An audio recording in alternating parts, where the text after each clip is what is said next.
Good morning, everybody, and welcome back to The Walk. Today is Wednesday, January 25th, and today we're going back into this study of the word life, where we left off when we went on to that little side trip of looking at John 9, 10, and 11 so closely.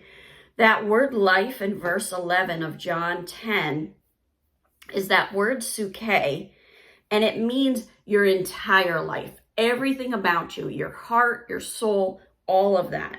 So I started to look for where that shows up, and what I found was really great confirmation. So I ended up in Matthew chapter 10, starting in verse 26.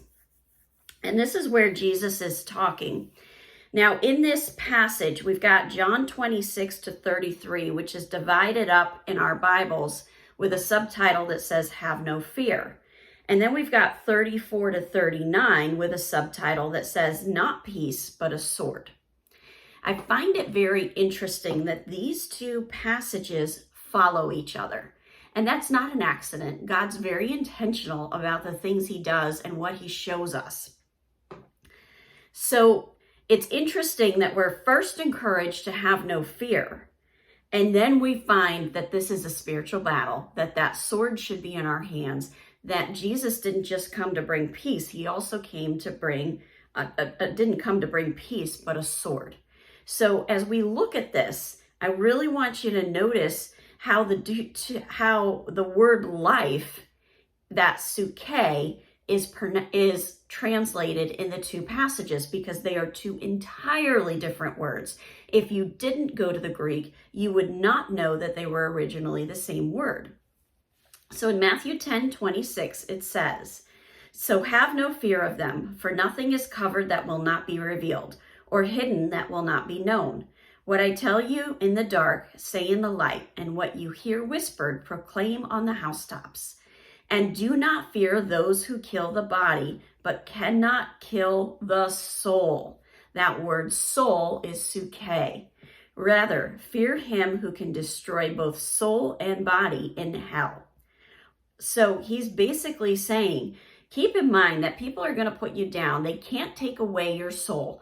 What they can take away is your very life, but your earthly life, but not your eternal life. That soul is firmly placed in heaven, and we shouldn't be worried about that. As we continue on in verse 29, "Are not two sparrows sold for a penny, and not one of them will fall to the ground apart from your Father? But even the hairs of your head are all numbered.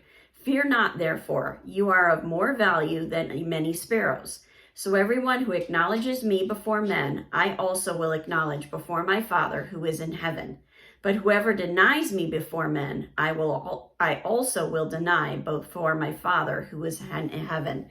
This is about being 100% in. This is about proclaiming who Jesus is from the rooftops. And then as we continue on to this next passage, in verse 34, it says, "Do not think that I have come to bring peace to the earth. I have not come to bring peace, but a sword. For I have come to set a man against his father, and a daughter against her mother, and a daughter-in-law against her mother-in-law. And a person's enemies will be those of his own household. Whoever loves father or mother more than me is not worthy of me, and whoever loves son or daughter more than me is not worthy of me. And whoever does not take his cross and follow me is not worthy of me. Whoever finds his life," that's that word psuche, "will lose it, and whoever loses his life," psuche, "for my sake will find it." So that life could also be translated as soul. And those two words in verse 28, soul, could be translated as life. Here's the bottom line. You have that eternal salvation because you put your faith and trust in Jesus Christ. And we're to follow him with every ounce of our being. And all of us hold something back. We all do. So we have to be very mindful of that, and really try to keep ourselves gut checked against that. So as you go into your prayer closet today, give yourself that gut check. What are you holding back? Are you giving it all to him? Are you shouting who Jesus is from the rooftops? And as much as we already are, every single one of us can do it even more. Have a wonderful day. God bless, and keep walking the walk.